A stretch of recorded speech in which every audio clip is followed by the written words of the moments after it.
តោះឥឡូវយើងមកស្វែងយល់កន្លឹះសំខាន់នៅក្នុងការប្រឡងមុខវិជ្ជាផែនដីសម្រាប់ការប្រឡងបាក់ឌុបសម្រាប់សិស្សថ្នាក់ទី12សម្រាប់បេក្ខជនស្វ័យរិន្ធនិងសម្រាប់បេក្ខជនបំពេញវិជ្ជាអញ្ចឹងមុខវិជ្ជាផែនដីនិងបរិស្ថានវិទ្យានេះយើងដឹងហើយថាជាមុខវិជ្ជាជំរើសសម្រាប់អ្នកដែលគាត់ជ្រើសរើសយកផ្នែកវិទ្យាសាស្ត្រសង្គមអញ្ចឹងអ្វីដែលសំខាន់ដែលខ្ញុំចង់លើកមកបង្ហាញនៅទីនេះភាគច្រើនខ្ញុំសង្កេតឃើញសិស្សានុសិស្សព្រមទាំងបេក្ខជនស្វ័យរិន្ធនិងបេក្ខជនបំពេញវិជ្ជាណាគាត់ចូលចិត្តរៀនជាសំណួរចម្លើយណាការរៀនជាសំណួរចម្លើយទៅលើមុខវិជ្ជាផែនដីវិទ្យាក៏ដូចជាមុខវិជ្ជាដទៃទៀតគិតថាវាអាចនឹងជួយយើងបានប្រឡងជាប់អាចជួយយើងបានពិន្ទុល្អក៏ប៉ុន្តែវីដេអូនេះខ្ញុំចង់បង្ហាញបងប្អូនឲ្យយល់ថាចេះនៅពេលណាដែលយើងរៀនតែសំណួរចម្លើយណានៅពេលដែលការប្រឡងនឹងវាអត់បានចេញសំណួរដូចអ្វីដែលយើងរៀនអញ្ចឹងបងប្អូនអត់មានលទ្ធភាពឆ្លើយសំណួរនឹងបានទេអញ្ចឹងនេះជាអ្វីសំខាន់ដែលខ្ញុំចង់បង្ហាញបងប្អូនថា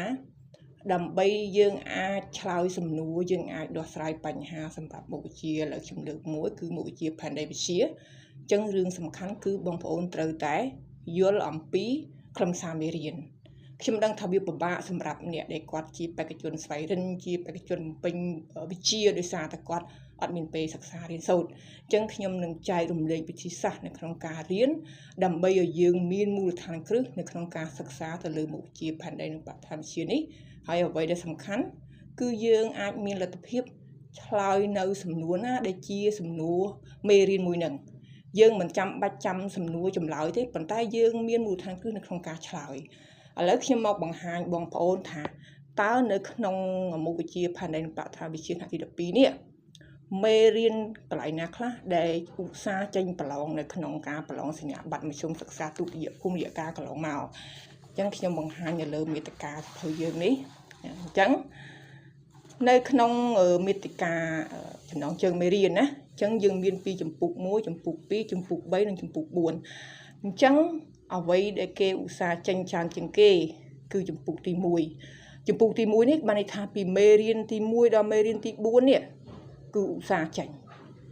ហើយបន្ទាប់មកចម្ពោះទី2ណាចម្ពោះទី2មេរៀនដែលគេឧស្សាហ៍ចេញច្រើនជាងគេគឺមេរៀនទី1នេះភពផែនដីអាហ្នឹងគឺឧស្សាហ៍ចេញច្រើនចូលដល់ចម្ពោះទី3ភាគរយមានតិច